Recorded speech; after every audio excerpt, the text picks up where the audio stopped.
é a desconstrução da feminilidade bíblica. Feminilidade é um comportamento projetado e criado por Deus, um presente dado pelo Senhor à humanidade e que não consiste somente em se cuidar ou se vestir adequadamente. Bem mais que isso, feminilidade é um conjunto de atitudes e comportamentos, um estilo de vida pelo qual a família e a sociedade experimentam doçura, amabilidade, afetividade, beleza e outros atributos mais. Foi o que disse o Renato Vagens em seu livro A Feminilidade em Crise. Nós vivemos em um período de desconstrução, desfiguração daquilo que é de fato masculino e feminino. Houve um tempo, ou era uma vez, em que ser contracultural, ser contra a cultura vigente, era quebrar o que se chamavam de tabus e contrariar normas, valores e padrões morais e culturais na sociedade que estava edificada sobre valores judaicos cristãos. Até então, por exemplo, o sexo definia o gênero, ou seja, masculino era homem e feminino era mulher. Era binário e ponto final. O casamento era entre um homem e uma mulher. A relação sexual era para ser desfrutada dentro do contexto da aliança matrimonial. Alguém diz por aí, sexo seguro com preservativo. Não, sexo seguro dentro do casamento. Então, essa bênção de Deus era desfrutada no casamento, que sempre foi monogâmico entre um homem e uma mulher.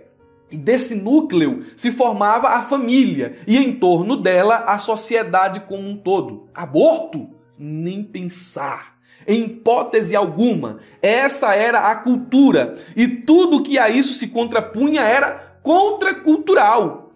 Quando se olha para a história, nós percebemos as ações de desconstrução, as ações contraculturais até então. Em geral, surgiram de jovens que já estavam doutrinados, já estavam descontentes com a vida e os valores estabelecidos por seus pais, os quais, obviamente, por sua vez, haviam sido criados dentro da cosmovisão judaica cristã. Essas ações contraculturais partiram desse pequeno grupo. O auge desse movimento contracultural se deu nos Estados Unidos com o movimento hippie na década de 1960, em convergência com o ápice da Guerra Fria, que foi ali a polarização do mundo entre dois blocos, Estados Unidos e União das Repúblicas Socialistas Soviéticas. Ou seja, essa polarização se dava entre capitalismo e socialismo. Foi nessa época que na Inglaterra surgiu também o movimento punk.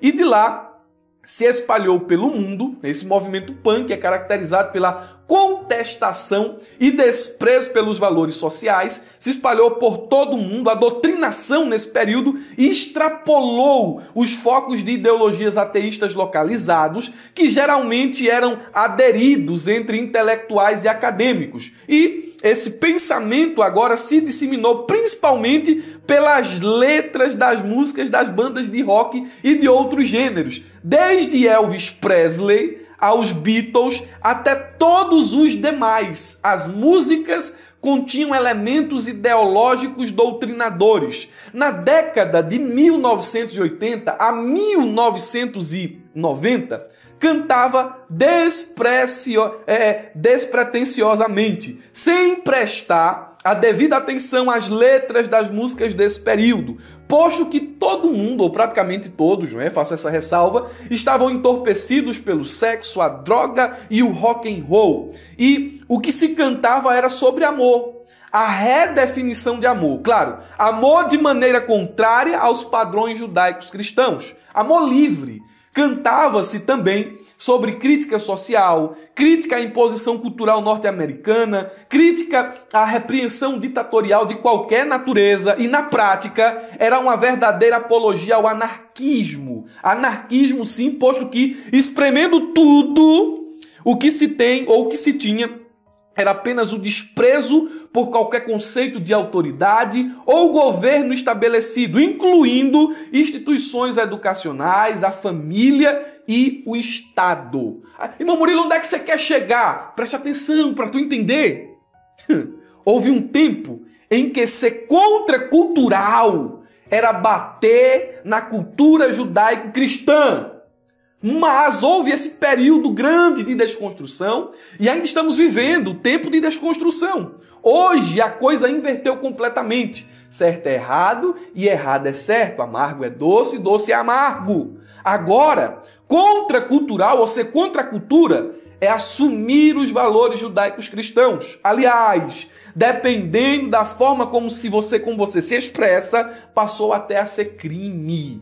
Veja bem, a maioria, escute, a maioria, falando no contexto Brasil, nós temos católicos e protestantes, a maioria opera dentro dos valores bíblicos, no mínimo, aceitando os valores bíblicos. Quem não vive, aceita, em termos de costume e de moralidade, mas a minoria está muito bem organizada na formação de opinião e no doutrinamento cultural, nas universidades, na cúpula dos governos e de seus poderes, na grande imprensa, nas big techs, no mercado editorial, na indústria do entretenimento, etc. Desse modo, o que outrora era absolutamente natural, cultural, por exemplo, afirmar-se que Deus criou os seres humanos à sua própria imagem, homem e mulher os criou, tornou-se agora, nesse tempo, não só contracultural, como também quase um crime.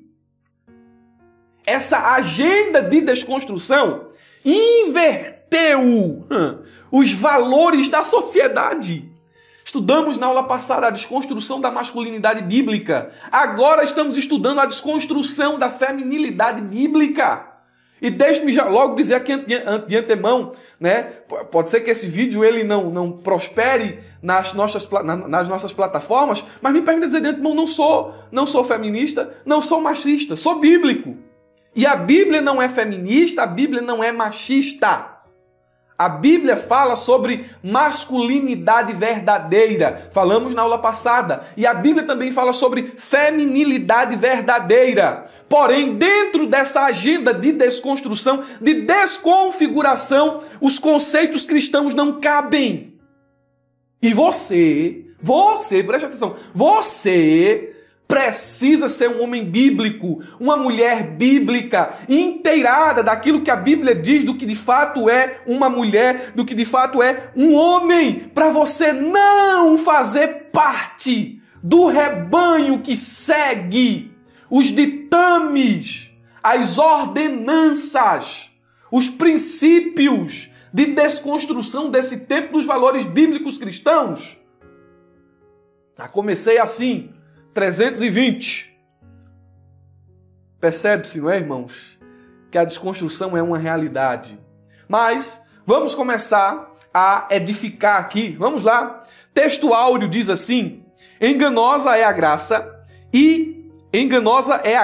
e vaidade a formosura, mas a mulher que teme ao Senhor, essa será louvada. Provérbios 31, versículo de número 30. Na tradução NTLH, o mesmo texto diz: a formosura é uma ilusão, a beleza acaba, mas a mulher que teme o Senhor Deus, será elogiada. Se você ler Provérbios, capítulo de número 31, você vai perceber ali a feminilidade em sua expressão mais elevada. Não feminismo, a feminilidade. E você verá, à luz da Bíblia, as características da mulher cristã, ou as características da mulher, de fato, as características da feminilidade.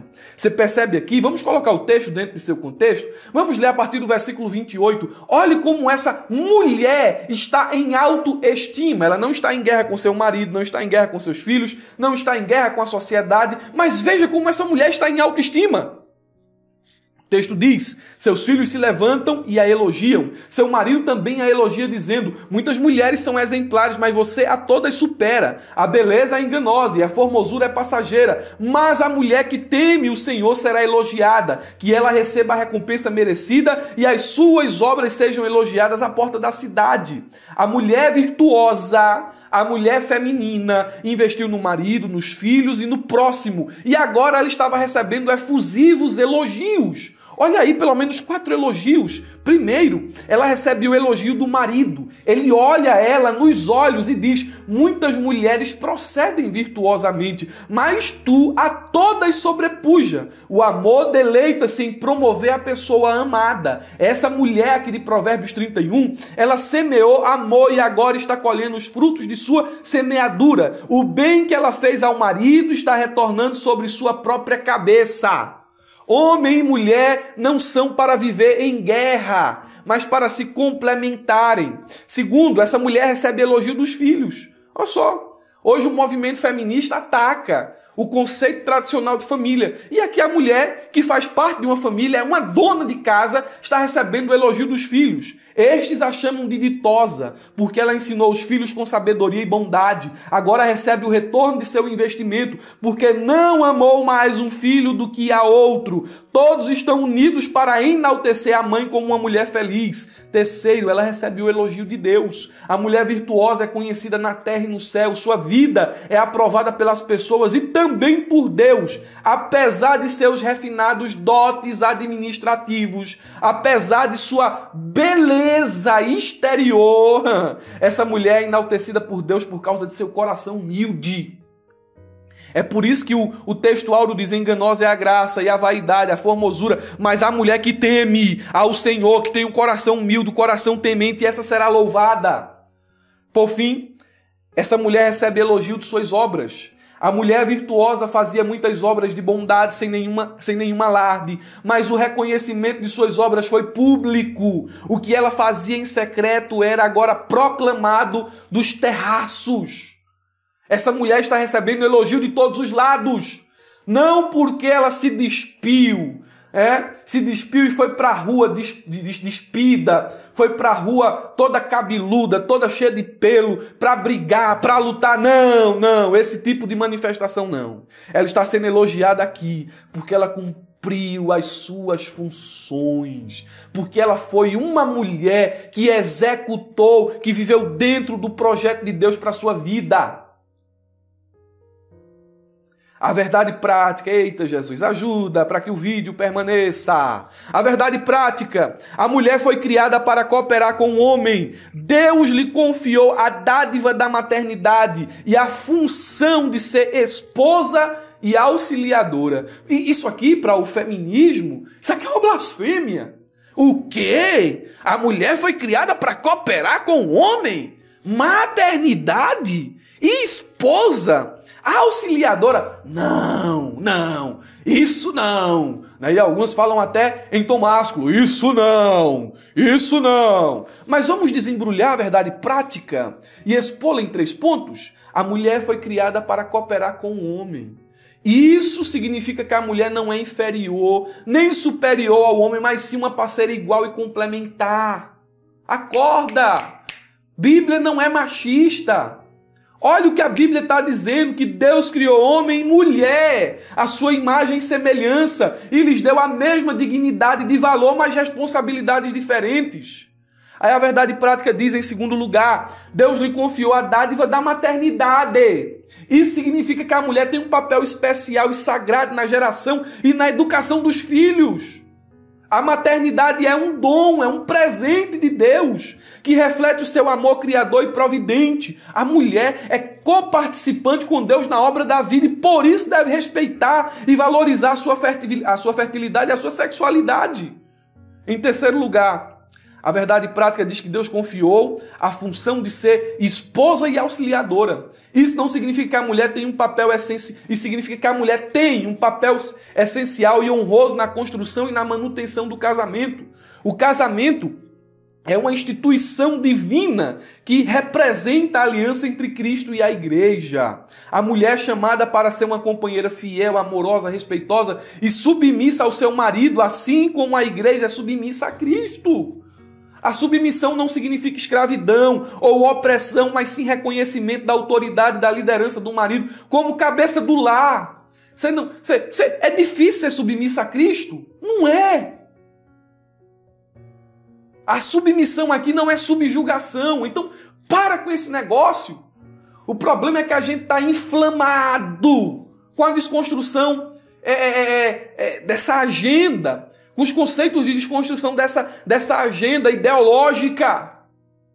Né? Lá atrás, né, a irmãzinha do coque, ou até mesmo a pessoa, o obreiro, diz à filha assim, olha, estude para você não depender de homem algum.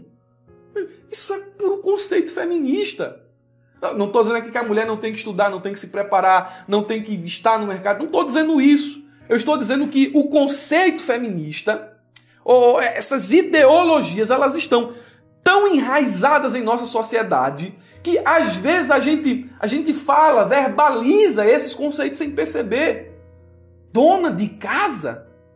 Né? Eu estava ontem em um cartório e a gente foi fazer a transferência de um carro de um amigo meu e a senhorinha, a tabelinha perguntou qual a sua profissão. Aí ela com vergonha disse assim, é dona de casa mesmo. Como se ser dona de casa fosse a pior coisa do mundo. Irmão, abra o teu olho.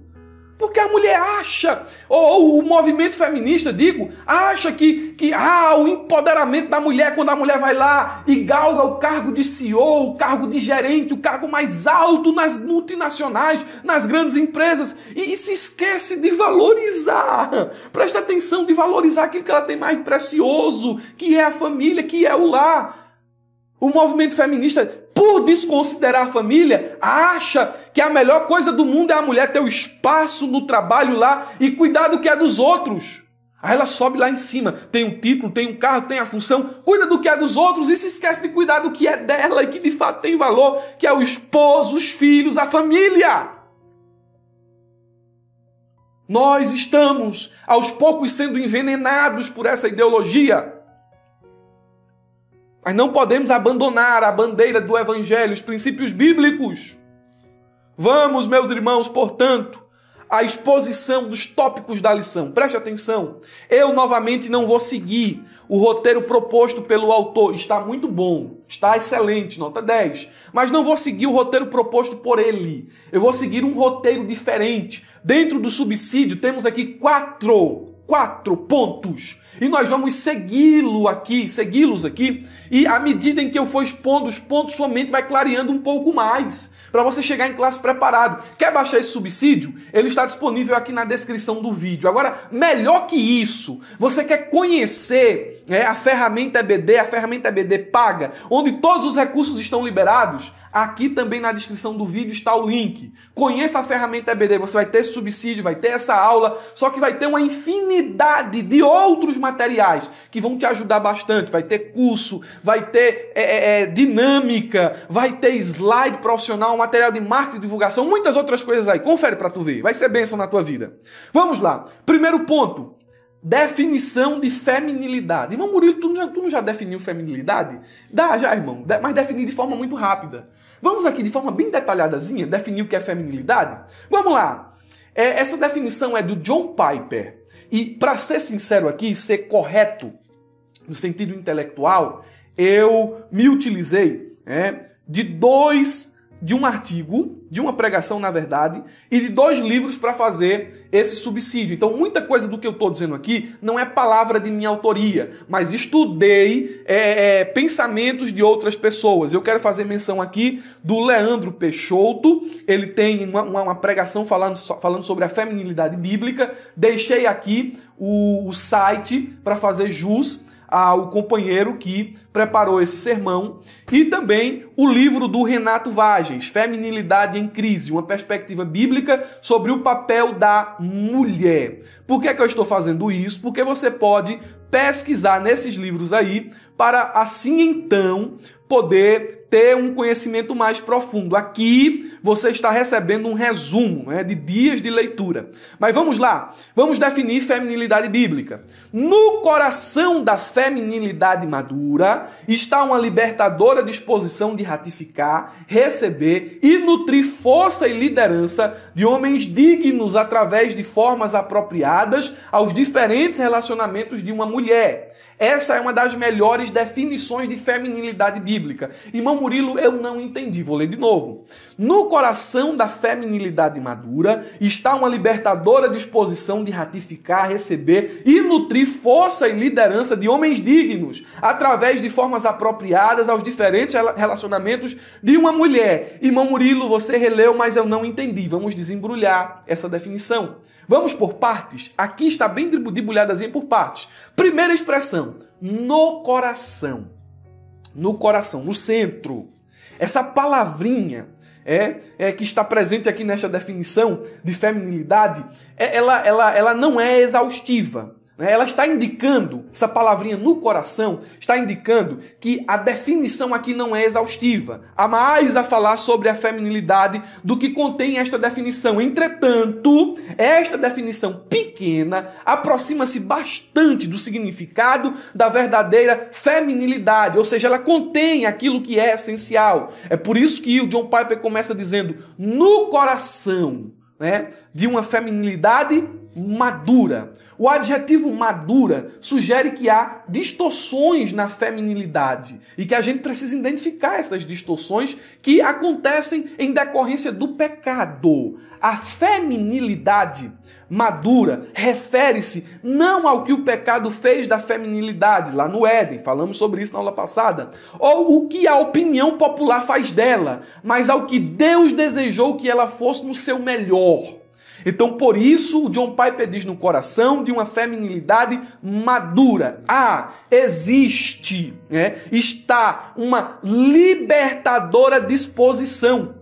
John Piper focaliza a feminilidade madura como uma disposição em vez de um conjunto de comportamentos e papéis. Ele faz aqui como se fosse uma contraposição ao pensamento do Renato Vargas. Mas também não está errado nenhum nem outro. Aí ele diz o seguinte, isto porque, ou melhor, a nossa explicação aqui diz, isto porque a feminilidade madura se expressará de muitas formas diferentes dependendo da situação. Ou seja, é uma disposição. Presta atenção, olha o exemplo. A submissão de uma esposa toma diferentes formas, dependendo da qualidade da liderança do marido. Ela deve possuir uma disposição para ceder à autoridade do marido e uma inclinação para seguir a sua liderança. Agora, importante, muito importante, que se destaque o seguinte: nenhuma submissão de um ser humano a outro é absoluta. O marido, por exemplo, não substitui Cristo como autoridade suprema da mulher. Ela nunca deve seguir a liderança do marido, se esta for conduzi-la ao pecado ou de forma imprópria, no caso de abuso ou de agressão de qualquer natureza. Por outro lado, uma mulher pode ter um espírito de submissão, uma disposição para submeter-se, até mesmo quando tem de se posicionar ao lado de Cristo contra a vontade pecaminosa de seu marido. Isso aqui é muito bonito. Ela pode mostrar, por sua atitude e comportamento, que não está resistindo à vontade de seu marido, e sim desejando que ele abandone o pecado e a lidere com justiça e retidão, para novamente poder honrá-lo como cabeça numa relação harmoniosa. Olha que definição fantástica e profunda. No coração da feminilidade madura está uma libertadora disposição. Libertadora disposição. Aí a definição diz de ratificar, receber e nutrir força e liderança de homens dignos. A força e liderança de homens dignos mencionada aqui se refere à responsabilidade da masculinidade madura, de liderar, prover e proteger. Mas observe aqui, essas três palavras, ratificar, receber e nutrir. Ratificar significa que mulheres maduras aprovam o aspecto complementar masculino-feminino, que aqui descrevemos. Homens lideram com o espírito servil de Cristo. Mulheres se submetem em amor a Cristo. A mulher, a feminilidade madura, ela ratifica, ela aprova essa complementaridade. O homem lidera com o espírito servil e a mulher se submete a esse homem amoroso, a sua liderança. Então a feminilidade madura, ela olha para o exercício da masculinidade bíblica e ratifica ela. Ela recebe.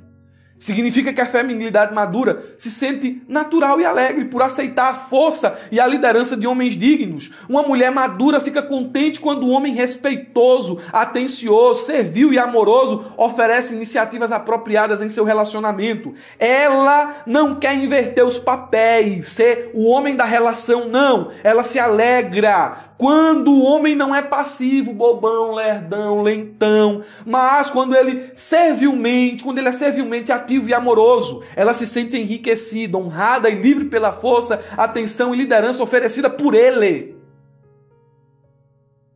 Aí a última palavra aqui, nutrir, significa que uma mulher madura sente uma responsabilidade não apenas de receber, mas de fortalecer as fontes da masculinidade. Essa mulher madura, ela oferece observações que tornam os homens mais fortes e sábios e tornam o relacionamento mais rico, porque tem mulher que desconstrói a masculinidade do homem e depois se reclama. O homem é bobão, o homem é lerdão, o homem é molão, mas tu não contribui. A feminilidade madura ratifica, recebe e nutre. Incentiva o homem a ser homem. E não ser delicadinho, não. Aí ela diz por fim aí, a definição, né? Vou ler novamente. No coração da feminilidade madura está uma libertadora disposição de ratificar, receber e nutrir força e liderança de homens dignos, através de formas apropriadas aos diferentes relacionamentos de uma mulher. Aos diferentes relacionamentos de uma mulher. A feminilidade madura não se expressa da mesma forma em todos os seus relacionamentos com os homens, é claro. Uma mulher casada, por exemplo, não recebe bem, e não deveria receber mesmo, nem deverá receber, o mesmo tipo de liderança que recebe de seu marido, mas ela deve ratificar, receber e nutrir a força e a liderança de homens, de alguma forma, em todos os seus relacionamentos com eles. É importante aqui dizer, olha como essa primeira definição aqui, é importante se falar sobre feminilidade bíblica. É importante dizer o seguinte, é normal que em algumas ocasiões uma mulher seja colocada em uma posição de influenciar ou liderar homens no trabalho, por exemplo. Nessa situação, ela está exercendo um tipo de liderança, ela tem conhecimento superior no assunto do qual o homem necessita e ao qual ele se submete em busca de orientação e liderança. Mas sabemos que existe uma forma correta pela qual esta mulher poderá orientar o homem de modo que nenhum deles sinta sua feminilidade ou masculinidade comprometidas. Um belo exemplo para tudo isso aqui que eu estou falando, de tal liderança, foi a de Abigail. Ao convencer Davi a não matar Nabal, seu marido tolo, Abigail exerceu grande influência sobre Davi e mudou o curso da vida do rei, mas o fez com impressionante restrição, submissão, discrição e em momento algum desonrou o próprio marido. Olha aqui, 1 Samuel capítulo 25, versículo 23 ao 38. Quando Abigail viu, preste atenção no texto, quando Abigail viu Davi, desceu depressa do jumento e se curvou diante de Davi com o rosto em terra. Caiu aos seus pés e disse, a culpa é toda minha, meu senhor. Por favor, ouça o que sua serva tem a dizer. Nabal é um homem perverso. Não dê atenção ao que ele disse. Ele é um insensato como o seu nome indica, mas eu nem sequer vi os rapazes que o Senhor enviou. Agora, meu Senhor, tenha certeza de que tão certo como vive o Senhor e tão certo como a sua própria vida, foi o Senhor quem o impediu de matar e se vingar com as próprias mãos. Que todos os seus inimigos e os que procuram matá-lo acabem com Nabal. Aqui está um presente que sua serva trouxe para o Senhor e seus companheiros. Por favor, perdoe-me se o ofendi de algum modo. Que o Senhor lhe conceda uma dinastia duradoura, pois está lutando as batalhas do Senhor. Que Ele o livre de fazer o mal durante toda a sua vida, mesmo quando for perseguido por aqueles que procuram matá-lo. Sua vida estará sob o cuidado do Senhor, seu Deus, protegida como um escudo. Mas a vida de seus inimigos desaparecerá como pedras atiradas de uma funda. Quando o Senhor tiver feito tudo o que prometeu e tiver colocado como líder de Israel, não haverá em sua consciência a tristeza e o peso de ter derramado sangue e se vingado sem necessidade. O que Abigail está fazendo aqui? Está protegendo o marido de ser assassinado por Davi, mas está diante de Davi chamando o homem ao juízo, à consciência, ao senso. Não faz isso, Davi. Essa atitude é errada. Essa mulher, de forma Não vou ler o resto aqui, mas essa mulher aqui, de forma muito sábia, chamou o rei ao juízo, aconselhou Davi e Davi acatou o que disse Abigail. Meus irmãos, a feminilidade, no seu aspecto bíblico, é uma coisa extraordinária. As mulheres, elas exercem um papel extraordinário, inigualável. Mas vem o feminismo e tenta desconstruir a feminilidade. O tópico de número 2 aqui, do subsídio, diz o seguinte, uma breve explicação sobre o feminismo. Em poucas palavras, preste atenção, os mais variados partidos do movimento feminista defendem a ideia de que o feminismo afirma existir uma desigualdade social e econômica entre homens e mulheres, sendo preciso, portanto, desfazer essa desvantagem por meio de políticas públicas ou de ações diretas e afirmativas. Na verdade, é possível afirmar que o feminismo é um movimento social e político que, no decorrer dos anos, tem assumido características específicas em suas diferentes etapas, podendo ser aqui resumidamente em 3 ondas. Então o feminismo segue uma agenda de desconstrução, segue ideais anticristãos, e eu vou logo lhe dizer uma coisa aqui, não é possível ser, preste atenção, olha para mim, olha para mim, olha para mim, não é possível ser feminista e ser cristã. Não é possível ser feminista e ser crente. Não é possível. Porque as ideologias do feminismo e as doutrinas bíblicas cristãs são antagônicas. Elas não se misturam, elas não se encaixam. Porque esse movimento feminista ataca valores caros, instituições caras ao cristianismo, a família, a vida e muitas outras coisas. Mas olha aqui as ondas do feminismo. Vou falar rápido aqui, é rápido. Irmão Murilo, eu não estou entendendo a aula. Irmão, assiste de novo aí, lê o subsídio, porque o assunto é difícil e o assunto exige esforço para compreensão, tá bom? Vamos lá. Primeira onda do feminismo aconteceu no século XVII, quando uma inglesa, por nome, não vou saber citar aqui, mas o primeiro nome dela é Mary, escreveu um texto cujo título era uma reivindicação dos direitos da mulher. Um ano depois dessa publicação, a americana Judith Murray publicou sobre a igualdade dos sexos, corroborando assim com o pensamento da primeira escritora inglesa. Já no século XIX, em 1848, cerca de 100 pessoas se reuniram numa igreja metodista em uma convenção em Seneca Falls, Nova York, para ratificar a Declaração dos Sentimentos escrita para defender os direitos naturais básicos da mulher. Preste atenção. As autoras da Declaração dos Sentimentos reclamavam que as mulheres estavam impedidas de galgar posições na sociedade com empregos melhores, além de não receberem pagamentos justos pelo trabalho que realizavam. Elas perceberam que as mulheres estavam excluídas de profissões importantes na sociedade e que eram proibidas de cursar uma universidade. Além disso, denunciavam um duplo padrão de moralidade que condenava e punia as mulheres, enquanto excluía os homens das mesmas punições em relação a crimes de natureza sexual. Esse finalzinho aqui mostra um pouquinho do problema, né?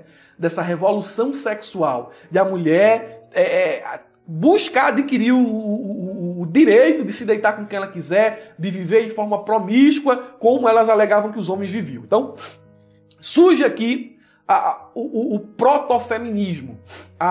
Desculpem, estou um pouco gripado. Surge aqui o protofeminismo, o início, né, do movimento feminista. Aí vem a segunda onda. E aqui o problema se multiplica. A segunda onda do feminismo surgiu na primeira metade do século XX. Diferentemente do feminismo da primeira onda, porque tem diferenças, que era mais prático, o feminismo da segunda onda apresentava um caráter mais ideológico, fundamentado em uma base filosófica existencialista, trazendo em seu bojo uma nova visão do conceito de feminilidade, em que os padrões sociais relacionados à família, ao casamento e à maternidade deveriam ganhar um novo significado. O feminismo da segunda onda foi, sobretudo, difundido por Simone de Beauvoir, Beth Friedan, Kate Millett, que, como arautas da desconstrução familiar e social, defendiam a legalização do divórcio, a legalização do aborto e o sexo casual. E diga-se de passagem, meus irmãos, essa Simone de Beauvoir era uma mulher tão baixa, que ela chegou, que é uma das das arautas principais do feminismo. Mas era uma mulher tão baixa que ela chegou a defender de forma escancarada a pedofilia. Ela fez frente, né, junto com seu marido Sartre, fez frente, fez linha de frente à libertação de pedófilos. Ela escreveu uma frase que é cara ao feminismo. Ela disse o seguinte: ninguém nasce mulher, torna-se mulher. Parece muito aqui com ideologia de gênero, né? Que feminismo e ideologia de gênero andam juntos. Nenhum destino biológico, psíquico, isso aqui é Simone de Beauvoir, econômico, define a forma que a fêmea humana assume no seio da sociedade. É o conjunto da civilização que elabora esse produto intermediário entre macho e o castrado que qualifica o feminino. Feminismo de segunda onda. Tem muita coisa para falar aqui, mas não dá para falar tudo, né? Olha o tanto de tempo que a aula já vai aí. Mas vamos lá. Terceira onda do feminismo. Meu Deus, me ajuda aqui. Deixa eu até respirar. Terceira onda do feminismo. Teve início na década de 1980, tornando-se ainda mais ideológico do que a segunda. Na verdade, essa onda feminista defende. Presta atenção, o que é que o feminismo defende. E é por isso que a ideologia feminista é uma das piores que existe. O que é que essa... Quando se fala, se coloca ela em relação ao cristianismo, o que é que ela defende? Ela defende ostensivamente o aborto, a ideologia de gênero, os direitos dos homossexuais e transexuais, a eliminação do conceito de que existem apenas dois gêneros fixos e imutáveis, sugerindo assim que o gênero é definido pela vontade da pessoa, não por fatores biológicos. Isso sem contar a necessidade de eliminar da cultura e da sociedade os princípios basilares do cristianismo. E nesse período aqui, surgiu uma mulher chamada Judith Butler. Era uma filósofa americana que se destacou muito aqui e ela combatia veementemente, né, os aspectos biológicos de gênero. Ela diz que tanto gênero quanto sexualidade não podem ser determinados biologicamente, mas devem ser socialmente. Para ela, o gênero não é uma realidade inata, mas uma construção. É por isso que ela vai cunhar um termo aqui chamado performance de gênero. São as ondas do feminismo e como ele foi ganhando, né, a forma que tem hoje. Uma forma muito enviesada, ideológica. O que é que o feminismo tem a ver com socialismo, tem a ver com comunismo? Olha, irmão, não tem muita coisa a ver não, mas aqui no Ocidente, preste atenção. O que é que os comunistas, o que é que os socialistas fazem, né? O que é que esse pessoal aí progressista faz? Ele pega esses grupos identitários, né? Tá lá, né, o pessoal da teologia negra, o pessoal da teologia feminista, por aí vai. Eles pegam esses grupos identitários e utilizam eles como massa de manobra. Eles usam essas minorias organizadas para poderem trazer o povo para si.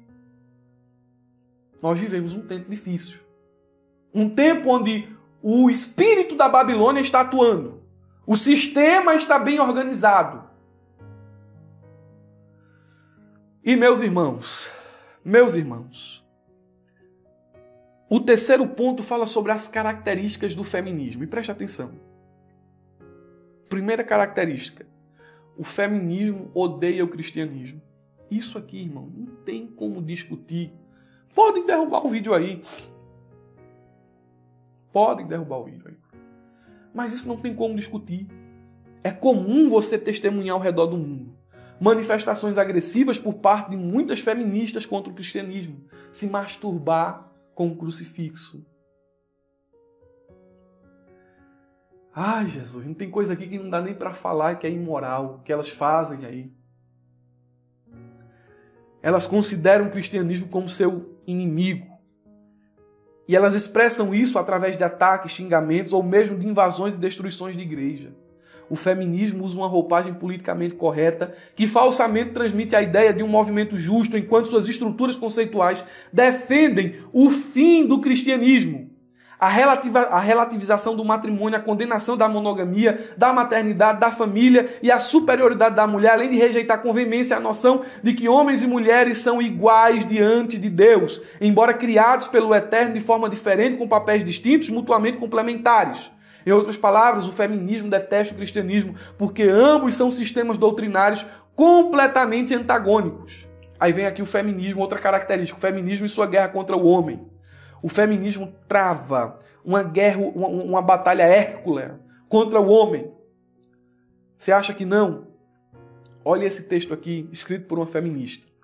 Não dá mais para olhar uma mulher que odeia homens e fingir que ela não tem motivos para nutrir esse sentimento. É muito simples. Se uma pessoa é mordida por uma cobra, olha só, uma cobra, uma vez, ela pode desenvolver medo e repulsa por esse animal. Pois bem, mulheres são maltratadas por homens durante toda a vida, e é nisso que consiste o patriarcado. O ódio aos homens é, portanto, uma resposta a tudo aquilo que vivemos. É um sentimento real, com uma base traumática real, e não precisa necessariamente ser desconstruído. Querer viver afastada deles, se recusar a ser didática e compreensiva, principalmente acerca do feminismo, ser apática ou até mesmo rude para com eles, isso tudo é totalmente justificável. O homem está em guerra com a mulher, a esposa está em guerra com o esposo. Olha as doutrinas defendidas pelo feminismo, isso aqui é característica do feminismo. A mulher precisa competir com o homem, incluindo o próprio marido. Em segundo lugar, casamento, família e filhos são desnecessários. Em terceiro lugar, o que importa é ser feliz. Isso aqui é a tentativa de tornar a mulher promíscua. Isso aqui é a tentativa de tornar o hedonismo sendo colocado no centro aqui de tudo. Em quarto lugar, o sexo é libertador e, portanto, é preciso quebrar tabus. O que é quebrar tabu aqui? É a mulher ficar com mulher, é a mulher ficar com vários homens ao mesmo tempo. Ser virgem aqui é ser retrógrada, é ser ultrapassada. É uma vergonha. Isso é quebrar tabu. A mulher faz o que quiser de seu próprio corpo. É outra doutrina. Doutrina feminista. Mas em quarto lugar, vamos adiantar aqui.